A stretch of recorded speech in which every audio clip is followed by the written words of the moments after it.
Welcome to the first ASEAN Investment Challenge Ask Me Anything or AMA session number 1 titled DeMISTifying Demystifying Investing in Southeast Asia. So my name is Uncle Danny and I will be your moderator for today. First and foremost, I would like to say welcome to all AIC participants and thank you so much for taking the time to join us today on a Friday evening. But I promise that it's going to be a well informed and beneficial session for everyone.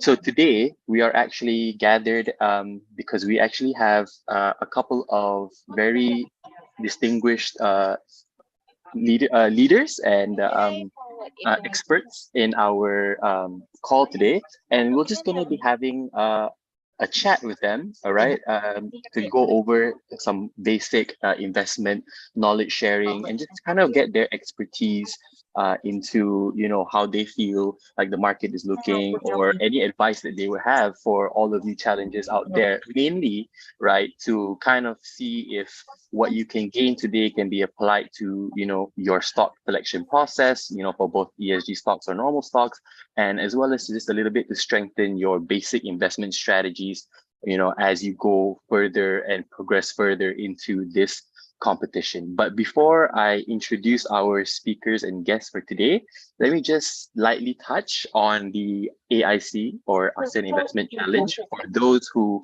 may not really know what it is about, right? So basically, the AIC is a stock simulation trading competition that's held on the regional level, which includes Malaysia, Indonesia, Singapore, and Thailand. And the main purpose actually of this investment challenge is to highlight the partnership between us, CGS-CIMB, as an organization with the institutes of higher learnings or universities in the ASEAN region, and to collectively strengthen the financial literacy of youths in our community and to further that national agenda of youth development. And we feel that the AIC is a very interesting platform to do so, because we know that for students, especially, actually for anyone, investing can be a little bit daunting, especially when you speak about trading, for example, let alone be with students. So we realized that the AIC is actually a perfect platform where students can try and trade based on real information that's reflecting of the markets, and also but have no consequences essentially for all of you here. But please take note that whatever, although it's a simulation, whatever results or scores that or that gains or what have you that you may have gained in this competition, that it means that you could all replicate that in real life, right? But holistically, right, as a whole, this AIC touches on 2 key objectives. So number 1 is academic learning. So we do this by providing financial literacy e-learning contents. As you all know, there are the compulsory e-learnings that you have to take, and as well as sessions like today, the AMA or Ask Me Anything session. And the second one is practical exposure, right? Through industrial attachments and internships, and also providing all of you students here a chance for regional exposure and the opportunity to engage with the present and upper management of our industry experts. Yeah, so that's just a little bit on the AIC. Now let's move on to the main session, which is the actual Ask Me Anything. So what I'm gonna do right now is introduce you guys to our speakers, right? So we have our speakers from different regions today, representing Malaysia, Singapore, as well as Thailand. So from Singapore, first off, we have Alvin Yong, the SGX Academy trainer and Group CEO, Equity Tracker Holdings Berhad. Alvin, would you want to just unmute yourself and say hi to everyone watching and maybe a couple of words? Yeah. Hi, good evening, everybody. Looking forward to this session. All right, great. Thanks so much, Alvin. Okay, so next up, we have Malaysia with Mr. Kong Sesiang, the head of retail research, CGS-CIMB Securities Malaysia. Sesiang? Hey, thanks, Danny. Hi, guys. My name is Sesiang. I hope this is going to be a fruitful one for you guys. Thanks. Great. And last but not least, from Thailand, we have Kasem Prunwatanamala, CFA, Senior Executive Vice President and Head of Research, Thailand. Kasem, How are you today? Good, thank you. And good afternoon, everyone. I think it is going to be quite an exciting period for the youth today.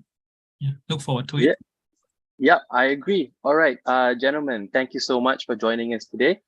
So what we're going to do is actually, I'm going to be asking the three of you some questions that we have actually gathered prior from our students. So I think we have actually opened up and given a chance to all of our ASC students watching here today to submit their questions. And so what we've done is kind of like summarized it a little bit, right? And I will ask these questions to the three of you, right? So we have quite a few, right? But let's start off with very bare bones stuff. So when you speak about investing and trading, right? It's not something that one can take lightly, and it's not something that actually happens overnight, right? It's in fact you should kind of have a journey or a roadmap, if I would say so, in a sense, right? So my first question would be, what's the roadmap that one should take as a beginner investor? Maybe Kasim, you can take this one first, and then we can hear from the rest. Okay. Okay. Yeah. Thanks. Yeah, I think for a youth with no experience in the stock market or investment, I think this is gonna be a sort of daunting task as well. But before you start investing, you have to ask yourself first, what kind of risks that we can take, and what kind of objective that we want from the investment, right? And you have to split your funds, to invest in several asset class. You cannot, put everything in one basket, because stock investing is also have some risk. So you have to see what will be your need for liquidities, for example. What will be your long-term investment? How much will be for long-term investment? How much will be for that you need for certain period, right? You may need some money for certain expense, so you need you have to predict what's your need going into the future first, and then invent your portfolio investment accordingly. So for the youth, I think the ability to take risks is actually higher than the people that are older. But in that case, you can invest more on in the equity. But don't forget to save some for liquidity purposes, because you may have some regular expenses. So some savings, some could be in money market, and then some in the equity or other type of asset class like gold or something like that. Yeah. All right, thank you so much, Kasim. What about let's hear from Alvin now. Alvin, what's your take on this? You're on mute, Alvin. Yeah. Okay, thanks for that, Danny. I think what Kasim just mentioned is quite relevant here. But I think if we're kind of zoning into stock specifically, I think what is very important for any, whether you're young or you're middle age or you're older, is you have to determine before you get into an investment whether it's a short-term or a long-term horizon. I think that's very clear. And where we see a lot of investors make mistakes, it's confusing between long-term and short-term. So they go in and say, someone told me they know someone who knows someone, if I buy this stock, sure, I can make money, right? And then they go in short-term, but then, they go in thinking that it can only go up, but what if it goes reverse, right? So it goes down. And then they start doing research and they say, this company is good, and it kind of it's very much in the mind, right? And then they say, I'm going to keep this for the long term because I'm unwilling to cut loss, right? So I think what we want to try to avoid is that situation, right? So if you're short term, I think very clear path you can take, right? You can, if it's short term, it's likely trading, right? Where if you're taking a longer term view, then it's going to be how you're going to build your portfolio, diversify your portfolio. It could be growth investing, is it value investing? Is it a specific portfolio strategy? So I think that's kind of, to give you a clue, you have to answer whether you're long-term or short-term, and then kind of take it from there. Thanks, All Tony. right. Thanks, Alvin. All right, Sis anything to add or your take on this question? Yeah. So I think most of what Alvin and Kun Kasem has mentioned, I think it's going to be relevant. But basically, in the first, my take is that the first 2 years you'll probably be developing your own system. I think hopefully the system will fit your own character and personality. A lot of mistakes will be made definitely over the next 2 years. You're just starting out. The most important thing is to learn from those mistakes. So starting off, like trading in the current competition is good. It's where you can actually test out all your so-called ideas and strategies. So trading in a demo account like this is good. So then from then you probably move on to maybe you start trading a small account.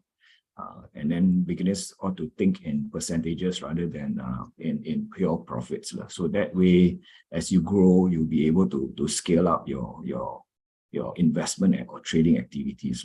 So once you have seen that consistent results, then only you start probably increasing your capital or your trade size. Then over time, you can actually see consistent results as you go along. So I think that is, for me, the first 2 years is probably where you start test out ideas. A lot of things will change along the way, and that's where you slowly pick things up. Okay, all right. Thank you so much, guys. So I think what I gathered and what can be concluded in terms of a roadmap for a new investor, right? What should they do? I think it very in the onset, the beginning is very much understanding, right? A lot of things, understanding what your goal is, understanding what your capital is like, or what you're comfortable with. I don't know. So if you're an investor, if you're new to investing, which I assume a big chunk of you guys are, it's get familiar first, with yourself and with what kind of investments you're comfortable with. And I think riding on what everyone has said, especially what Christian mentioned, take your time. I think if you're talking about the roadmap, it's something that's quite slow. It's not necessarily have to be so slow, but it's a patient kind of growing thing, and you get to pick up more and more. And I think over time, you'll just develop yourself even further. Okay, thank you so much, guys. So moving on to the next question, I think riding off what Sesiang said a little bit on, he kind of gave a detailed kind of input where he said that in the first 2 years, that's kind of where you want to start to understand your capitals and all that stuff. So my next question is something that I think everyone here would like for me to ask, because as you all here are industry experts, I think they might just have my head if I don't ask this. So my question would be, just generally, right, from your own personal opinion, what are some advisable investment plans, would you guys say, for those who have absolutely no clue to the investment industry? Maybe Kasim, we'll go in the same route. Kasim, you want to start first? Oh, Kasim, you're on mute. Yes. Okay. For beginners, I think the first thing is to you have to study a lot first. To understand how to invest, and what type of stock that will suit you.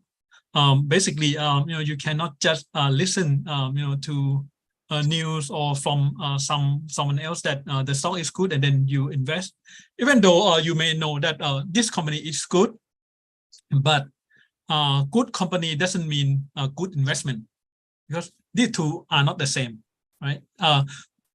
In general, good companies may not trade at a very cheap valuation. So you have to look into the valuation as well, whether valuation is attractive or not. For a good company, if you are buying at a very high price, your investment could turn into a loss as well. But if you find take some time, make some studies, and to see which one are good and valuation are attractive, and then invest in those companies, then I think over the longer term it will pay off. Okay. All right. Thank you so much, Kasim. Alvin, what about you? You're on mute again, Alvin. Sorry. No worries. Yeah, like what Kasim said earlier, I think the big differentiator here is capital risk and timing risk. When you go to market, that basically two major types of risk we're talking about specifically on stocks. So like what Kasem said earlier, a good stock which is low capital risk could be trading at high timing risk, right? But I think I want to add to that point is that I think what is probably even more important, that it has to all kind of, what's equally important, probably not more important, is how much you put into your portfolio. With investments, you're never going to get everything 100% right. The idea here before, doing all your homework and doing your research is you want to increase your probability of being more right than wrong. And this is where the quantity or how you build your portfolio comes into play, your portfolio strategy, right? So imagine if you had gone into a wrong stock or wrong pick, and you put just too much in your portfolio, right? Say 30-40%. It's going to be very, very difficult to recover from that. Yeah, if it goes south, say 50%. So I think on top of just finding the right stock at the right time, you must size it with the right quantity as well. All right, Alvin, that's really useful. Thank you so much for that. Sesiang, what about you? Yeah, just expanding on Alvin's points. As I mentioned earlier, you're starting out, I think as you trade, the size should be small. So even mistakes are made, there's still a good chance for you to actually come back into the game over the many days and months that you'll be in the market. So, but if you start off with a huge capital and then you make that big loss, there will be a huge hole to recover from that. It's not just going to be difficult. You'll be hit money-wise, you also be hit confidence-wise. So the latter would be actually a little bit more difficult to recover once you lose that confidence in the market. All right, thank you so much, Sesiang. So for all the viewers here, you guys heard it yourself from the experts. So you please bear in mind, right, that there are tons of advice that our experts can provide when it comes to investments, but they decided to just give the very few ones that they had just mentioned, which means that is actually something that they strongly hold and feel like it's the most important for you guys to know. So just a little quick recap for all of you guys here. It's number one, good company doesn't mean good investment. Please look at their valuations and do your research. And the second one is be mindful of the amount you put in your portfolio, because you would like to increase your probability of being right. This is just a summarization, of course. They said it better than me. But there you go, guys. Very insightful things.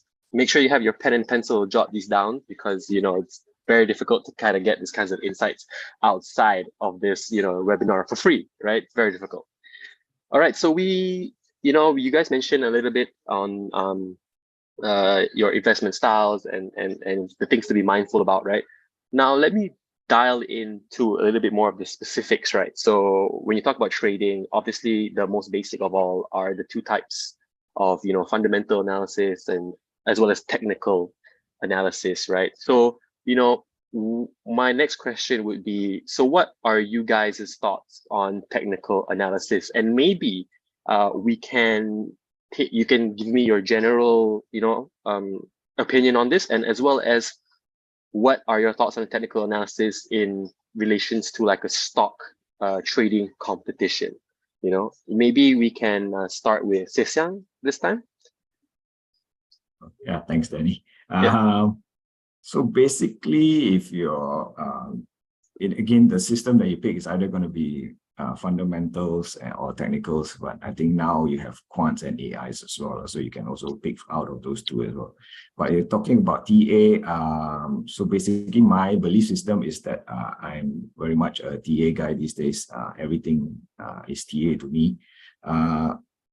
So with TA, you can actually create fairly good and robust systems to trade long and short term as well. So most people believe that TA is basically just for short term, but TA can also be used for long term investing as well. So basically, I use TA. The main idea behind TA is that I can actually roughly sort of like quantify my risk. I can test I can actually backtest a lot of my previous results, and so sort of like give me a rough idea of what potential future results could be. It won't be the same in the future as well, but at least you get a rough idea. So just being able to quantify my risk, that factor alone is actually one very good reasons for you to actually sort of like start and learn to pick up TA for your own personal or investment journey. All right. Thank you so much, Cecilia. Alvin or Kasim, is there anything you guys would like to add to that? Yeah, Alvin, go ahead. Yeah, sure. I'm personally not very good in technical analysis, so I have to rely on my colleagues, right?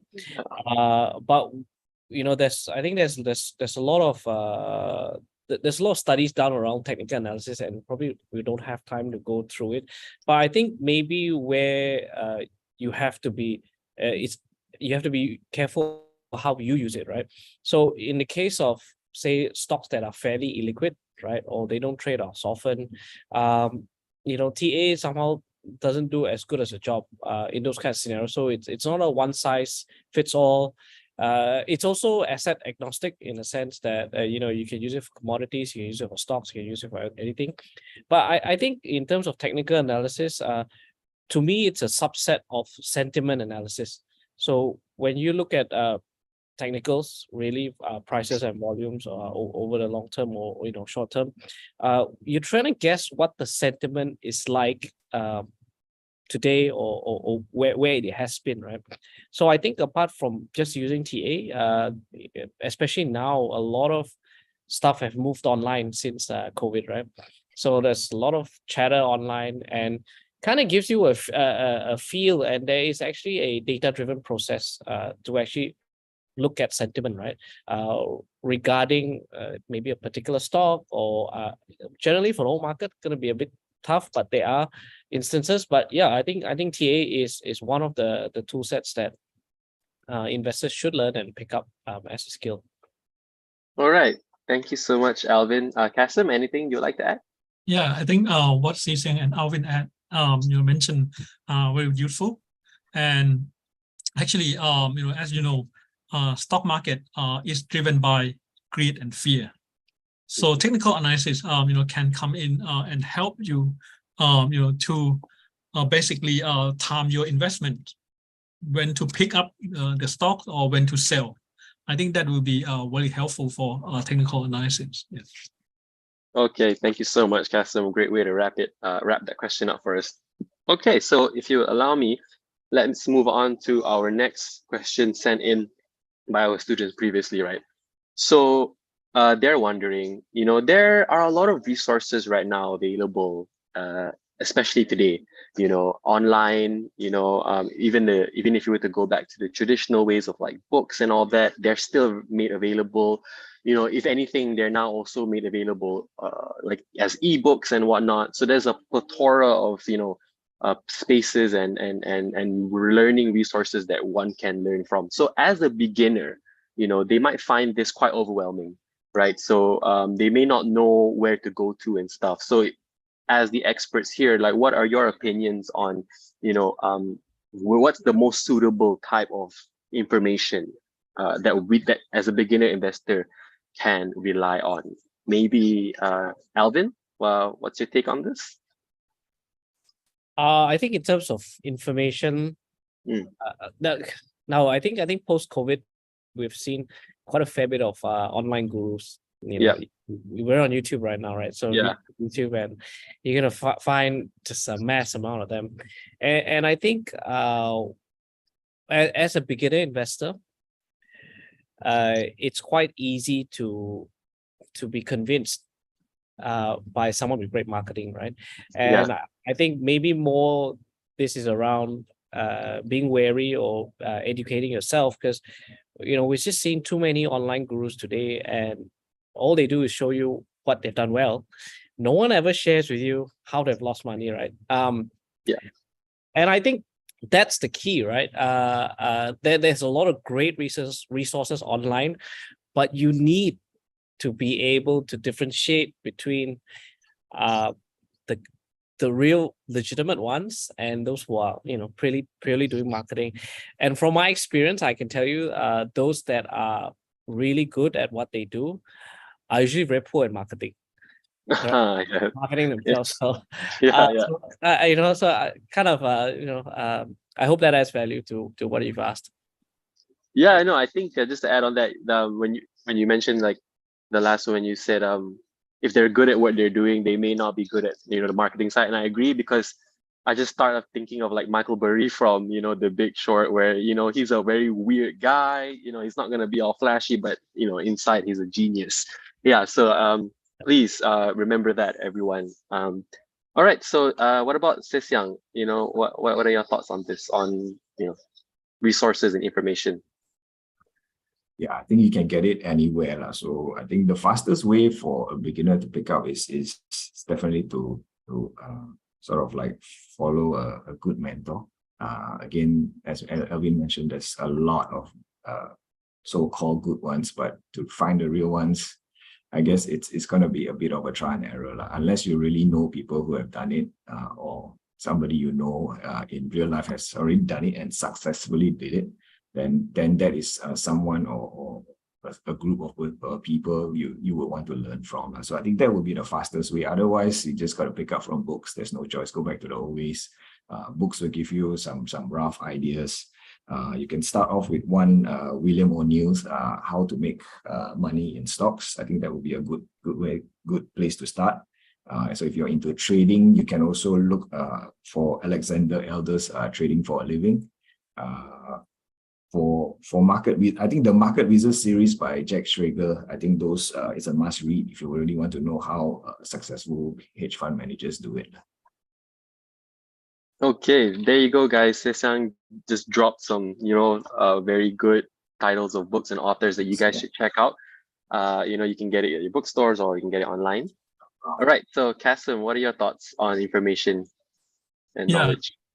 Yeah, actually, now there's a lot of information everywhere. But for me, I think if you want to invest in any stock or company, the best way is to go into their website, read their annual report, read their, read news. You see, because in the annual report, sometimes the company just paint only good picture. Right, so you have to search for news. How the company has been doing. Look at their financial statement, to see how well they have been doing over the years, and to see whether this kind of performance will continue going forward. And not only website of the company you want to invest, you probably need to look at their competitor as well to see how well their competitors are doing, so that you have an idea whether they are getting more market share or they are losing market share, how well they are doing compared with their competitors and things like that. Once you know the company well, then I think that will increase the level of confidence, because in any sector, you cannot know only one company. You have to know the industry as well. So you need to read a lot, basically. No, thank you so much, Kasim. I liked how you mentioned that last part of actually diving into the company's financials and stuff, because we do live in a world where information is made ready at our fingertips, right? And one way is to just kind of shoulder that yourself and dive deep and look and do the research on your own, instead of trying to rely on information from other types of sources. But just to add on from my end, for all the younger generations here who's more tech savvy, more social media savvy, there are also a lot of credible sources that you can follow, like on Twitter or X, and Instagram and whatnot, but ensure that they are proper credible publishers, for example, like Wall Street Journals or whatnot. You can even visit The Edge, which they provide a lot of company news, both domestically and internationally, and you just kind of put it in your routine to just give that a quick search over and over again. I guess another thing also is you can become a CGSEI and be client and you have access to our research and all of our research products. That's another way, right? But touching back a little bit on what Kasim mentioned, right? He said to kind of like go deep into the company's financial portfolios and whatnot, and look at their competitors, look at their sectors. And I'm glad he brought it up, because that's actually a great segue into my next question, which is, just bare bones, right? How do we find good companies to invest in the Asian market? Xiang, what are your thoughts on this? How to find good companies to invest in the Asian market? I thought you would put the question out to Kun Kasem and Alvin first, but anyway. So, but since I'm a TA guy, I'll let the other two speakers Sure. talk about the fundamental side. So you could choose stocks. So if let's say we have done your fundamental reading and you've done your studies and research and you found a good stock. So it's just to add a little bit of timing to the stock. One main criteria for me is that the stock has to be on an uptrend. So how do you decide, or how do you think to show that the stock is actually on an uptrend? It's just very simple. You can just add a 200-day moving average to the chart that you're looking at. I think on our platform itself, you can actually find a chart easily. Just add a 200-day moving average. As long as prices are trading above, it can be considered an uptrend, while it's below, then it's on a downtrend. So if the stock is fundamentally good and it's an uptrend, I guess the odds are basically in your favor. So that would help out a little bit. All right, thank you so much, Kasim. Let's hear from you, and then we'll go to Alvin next. Yeah. Okay, yeah. For good company, yeah, I think on the fundamental side, you can generate. You may have a database, and then you can put in some criteria to screen company with consistent earning and revenue growth, for example, or company with strong ROE. And you have to check also, whether they have good ESG rating, in order to reduce the tail risk, if that is to happen. Then don't forget to look at valuation as well, because for good companies, most investors also know that they are good. But as I mentioned earlier, good companies doesn't mean good investment. So you have to look at valuation as well as one of the screening criteria. Okay, all right, Alvin, what about you?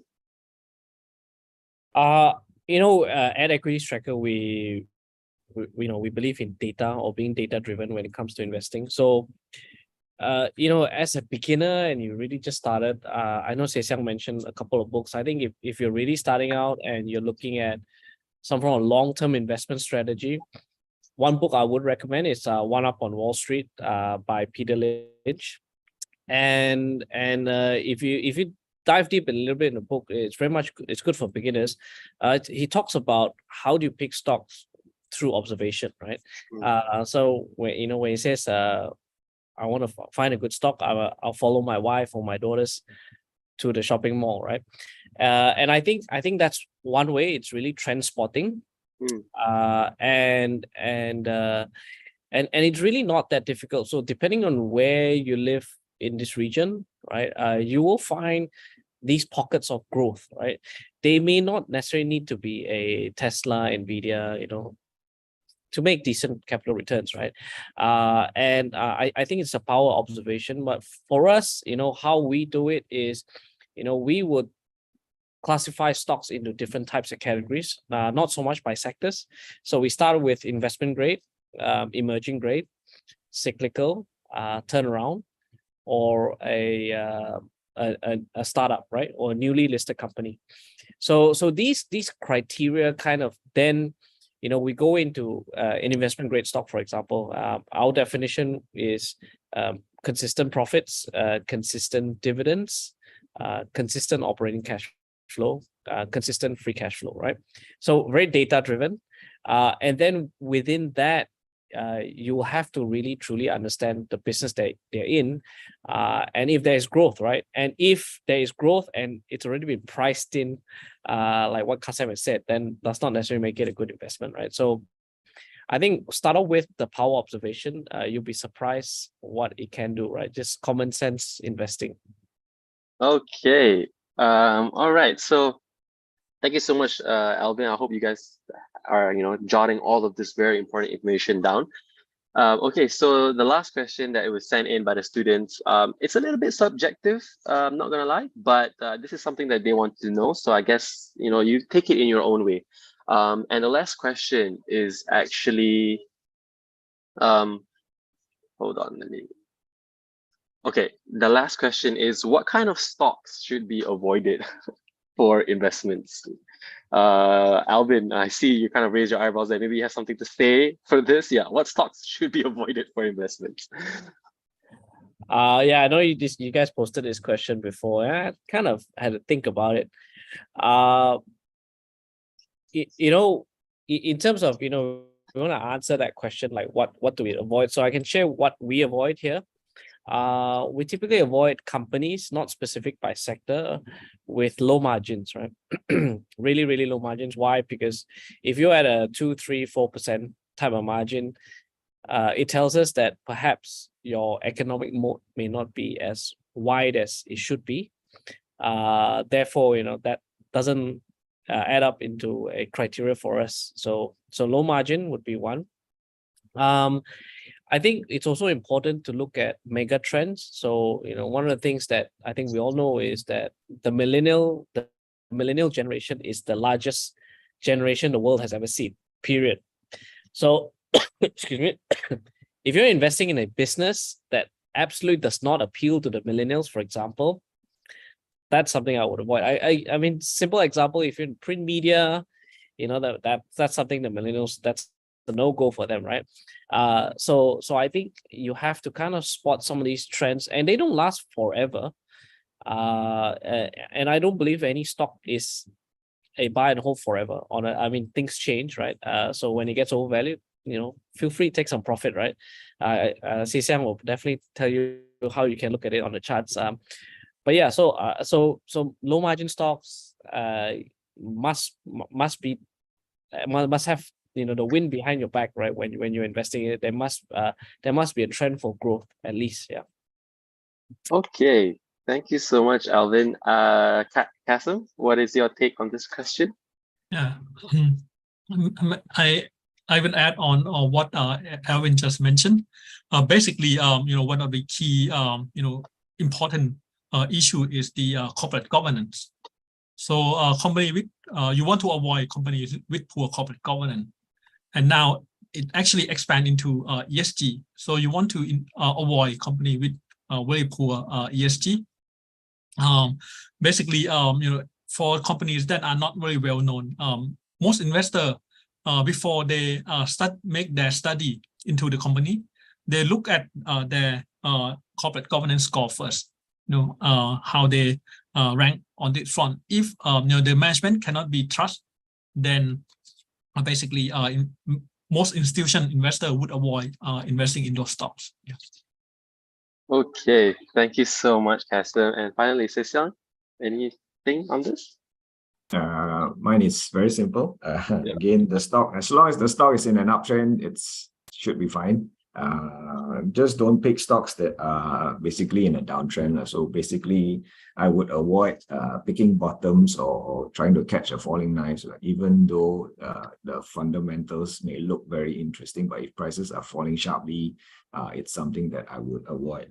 Again, this is a personal preference. Again, it's down to your own system or your own strategy that you're going to employ for your own trading journey as well as for this competition. And so I would say just go with the flow. As long as the trend is up, I think the odds are basically in your favor. So you just follow those trends. All right, thank you so much, Xiang.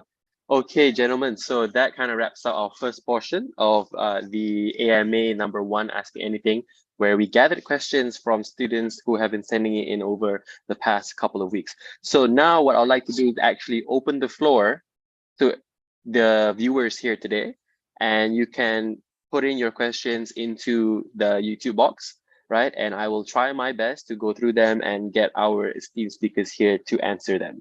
All right, so we've actually had a couple of questions already that's been sent over, and I'm taking a look at them right now. So for this one, I will just read out the question, and I think amongst the three of you, if you want to take it, you can just unmute and take it. But I think also there are a couple of questions that may require each of you to answer because it could be a little bit more country specific, right? So let me start off with that one actually. Okay, so a student actually asks, which industry do you recommend in each country? So maybe you guys can just go and share what industries are doing well in your specific countries. Maybe we can start with Malaysia. Xiang? Sorry, come again, the information. Which industry do you recommend? Which invest in. industry? Yeah. At least in the short term, we think that property and construction is still good. I think there are lots of news flow coming in on the RE side, renewable energy side as well. So these are the three sectors that has fairly good momentum going into the final quarter of this year. So I think if you're into the competition and looking for stocks, maybe stocks from these three sectors would be a choice of picks from stocks. All right. So let's hear from Thailand, Castle. What industries? Yeah, I think in that case, you probably need to look into the industry that those countries have competitive advantage. For example, in the case of Thailand, Thailand has competitive advantage in the area of tourism, as well as the maybe industrial estate and automobile. And Thailand, is also strong in the healthcare sector. So all these sectors, have been doing very well. And apart from that, you may need to look at, which are the main sector in those markets, because if you want to invest, in so that you can capture the, upward momentum, basically, investment in those large sector would probably can give you that, if you are not very familiar with other sectors. Okay, thank you so much, Kasim. Singapore, Alvin. Yeah, thanks, Danny. Yeah. I think in terms of Singapore, finance always trumps number one. Banks, finance companies. I think in terms of SGX, the REITs in terms of yields, and these are not for the competition, but just to give you an idea on overall, I think the SGX is pretty strong on REITs as well, so yielding assets. And I think the third one would be semiconductor or semiconductor related companies. That would be in that space for those stocks listed on the SGX. Yeah. All right, thank you so much, Alvin. Okay, guys, so there you guys heard it yourself from each industry expert from each region giving their take on what industries you guys should be looking out for. Just a reminder for the AIC, this is quite important because as part of your criteria for the judging, you have to trade at least in 3 different markets aside, including your own, mandatory market of your region there. So this information is quite vital for your success in this competition. Okay, so I'm taking a look at the questions now, and we actually have one that's a little bit long, but I think it's something that students would like to know, right? And it goes, what are the key factors that international investors should consider when evaluating investment opportunities in Southeast Asia? And how can they navigate potential challenges that are related to, regulatory differences, cultural nuances, and market volatility in the region? Yeah, who would like to take this? Anybody? I can go first. Yeah, Kasim, go ahead. Okay. Basically, for those international investors, before they go into any countries, they have to look at the macro picture first. How well the economy of that country is doing, and what's the trend going forward.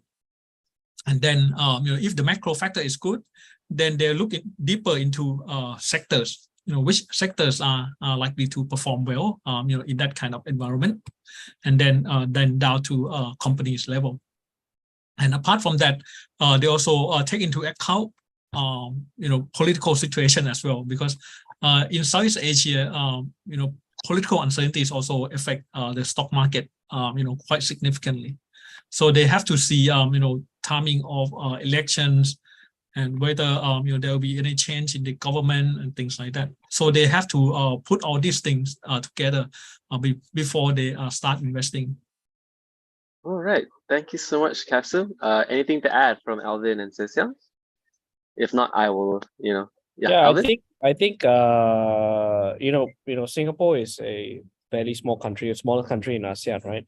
I think a lot of companies that go to SGX and list on SGX may not be companies that are from Singapore, for example. So I think what it's also important, just to add on what Kasim has said, macro definitely, but also if they are macro and depending where their revenue streams are coming from, right? So it's a largely domestic revenue stream, and you have to know that. You have to go and research your own company. Then all that local cultural things would apply. But in this region, there's quite a fair bit of manufacturing businesses here, based out of Singapore, Malaysia, Thailand as well, that export to the rest of the world.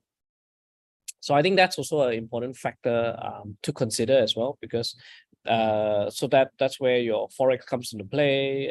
Is there any hedging, and so on and so forth, right? So look at the revenue streams on top of looking at where they are listed or where they operate out from. Okay, thank you so much, Alvin. That's very useful. A really good add-on to what Kasim just said. All right, so I think I'll move on to the next question. All right, so this particular student asks, I want to invest in other stock in other countries like Malaysia or Indonesia. So I'm assuming he's Singaporean.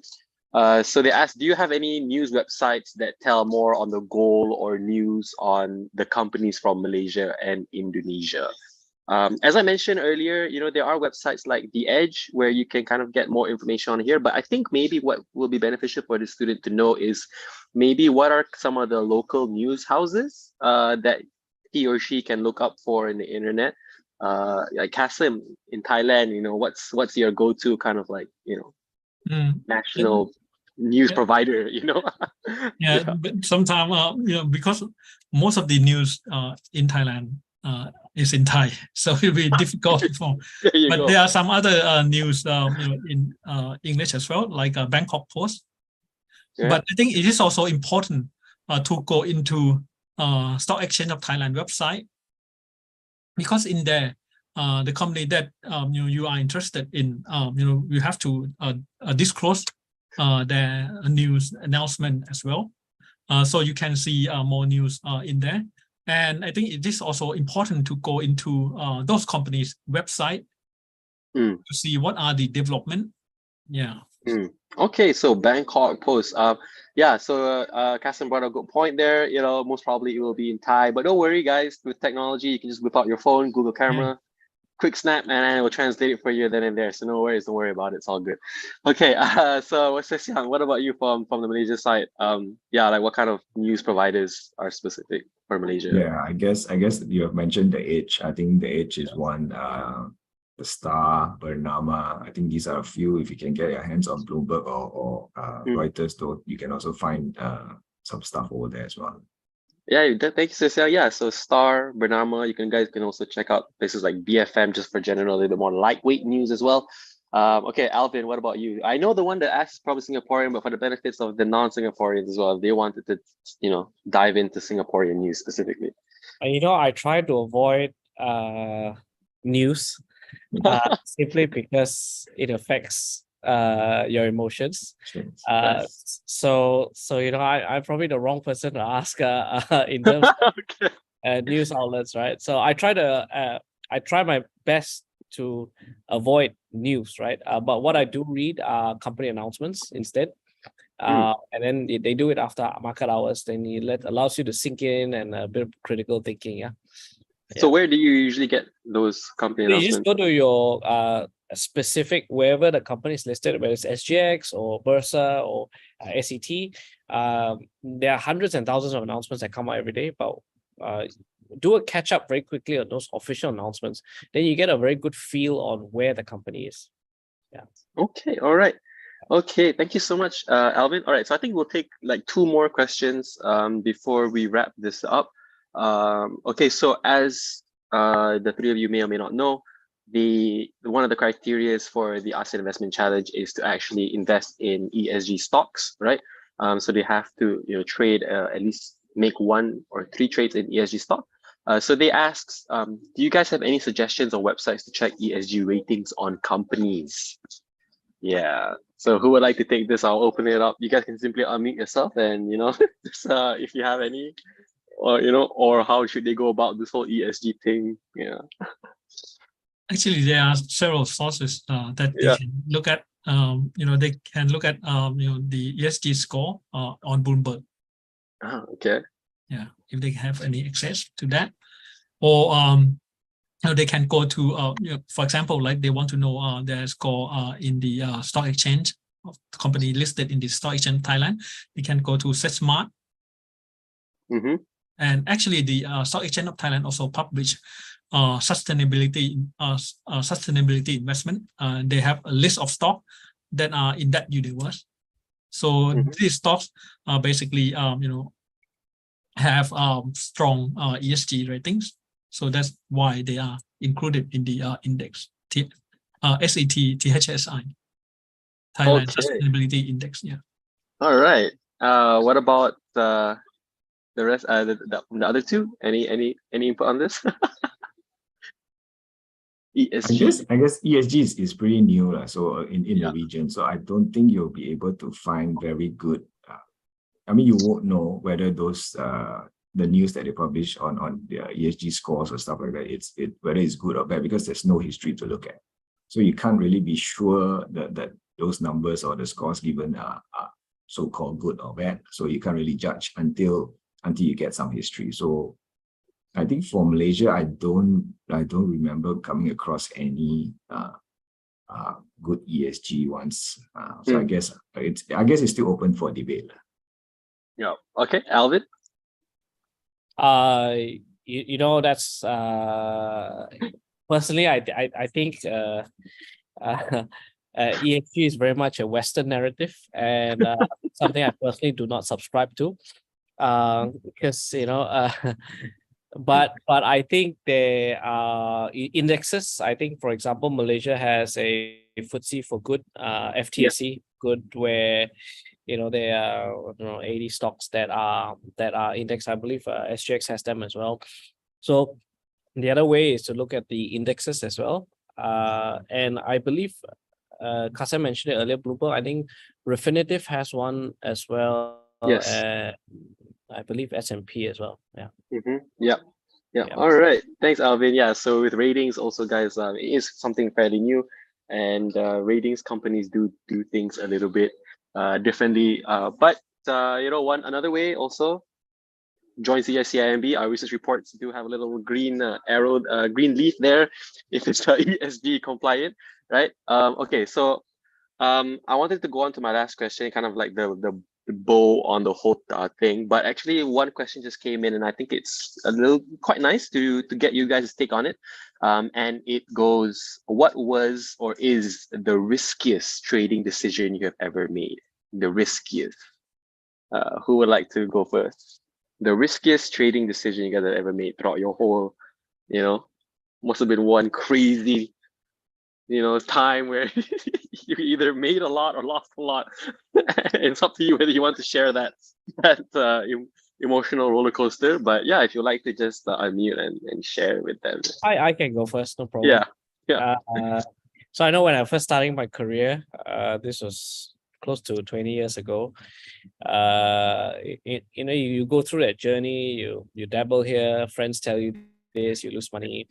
And then for some reason, I was really sold on the AirAsia idea.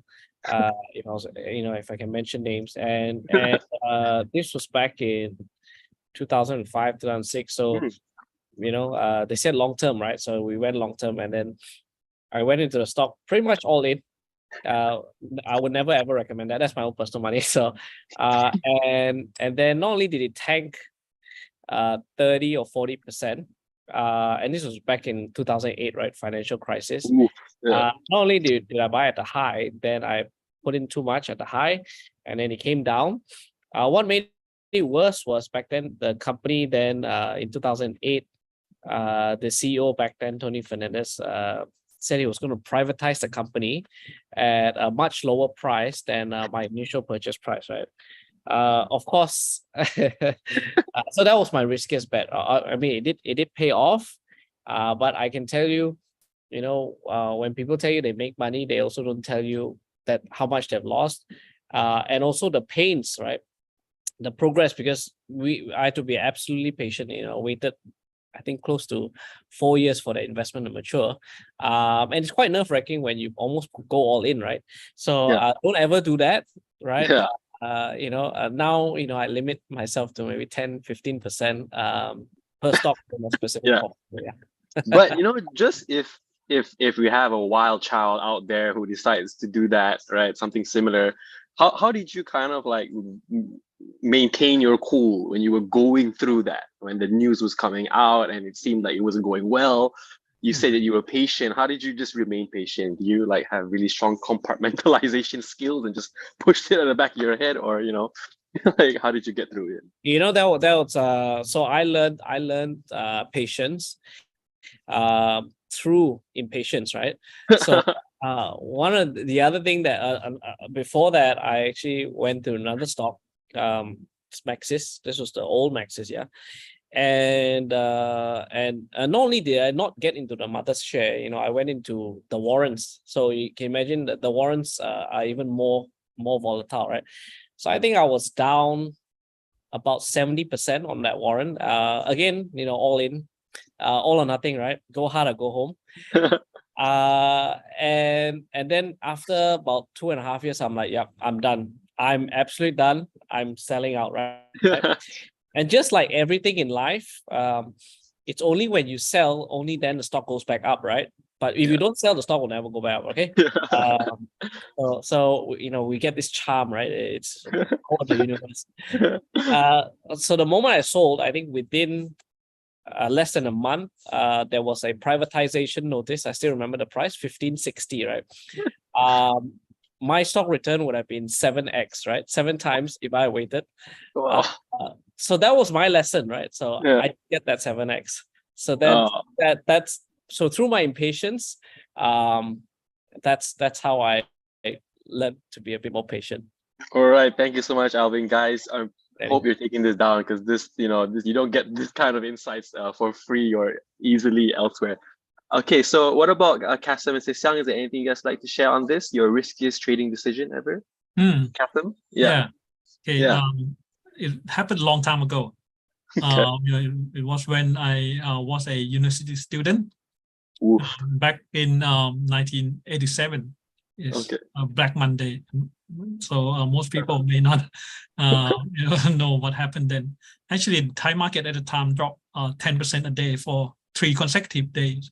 Wow. So I was losing a lot of money during that time. Yeah. So I learned that you have to study and you have to be prepared and not put all your money in one basket. Even you invest in several stocks, but you need to have some liquidity for yourself as well. So it's quite a painful experience, especially when you are young. You may make money earlier, but then if you put everything in one basket and when the market go down, then your profit also disappeared. Okay, right. Well noted. Thank you so much, Kasim. Sesiang, what about you? I guess mine was in 2009, because basically I was shorting the KLCI downwards, like all the way down. So when prices rebound quite sharply, just put it this way, so I actually killed my whole account. So the profits that I made from the shorts all the way from 2008 until 2009, it was wiped out within a month or two. So that actually taught me quite a bit on really managing your risk. So now these days, everything is just how much downside you can manage. The upside will take care by itself. All right. Thank you so much, Sesiang. Okay, guys. So, scary stories here, not gonna lie. But I think it's all part of the journey. You gotta have to go through this, because the thing that all 3 of them has mentioned was that they learned from this, right? So I think it's still a valuable experience for them. And if you ever, hopefully never, but if you ever find yourself in this type of situations, just remember this conversation that we're having now. Just be cool and just try your best to see it through the end, because it's not the end of the world. All right, so we are actually fast approaching the end of our session here. But there is just one last question that I just want to get a rapid fire answer. You guys don't have to explain, but you guys can just say your one-liner, right? To kind of tie it all up. And the question is, what type of investments will you never invest in? Is there any type of investments that you feel, you don't have to explain why, but if there is one, you can just say it, and if there's none, you can just say none. So maybe we can start with Alvin. What's yours? Gold. Gold. Okay. Kasim? Okay, for me, it will be those kind of junk bond. Okay. All right. Cecilia? Uh, none for me. As long as it's tradable in and out, it's fine. I'll be there. All right, great. Okay, so different opinions there. I love it. Make what you will with that information, guys. All right, so gentlemen, we have reached the final minute of our session. Thank you so much for sharing. It was a wonderful chance to speak to you guys, and especially I think for the students tuning in as well.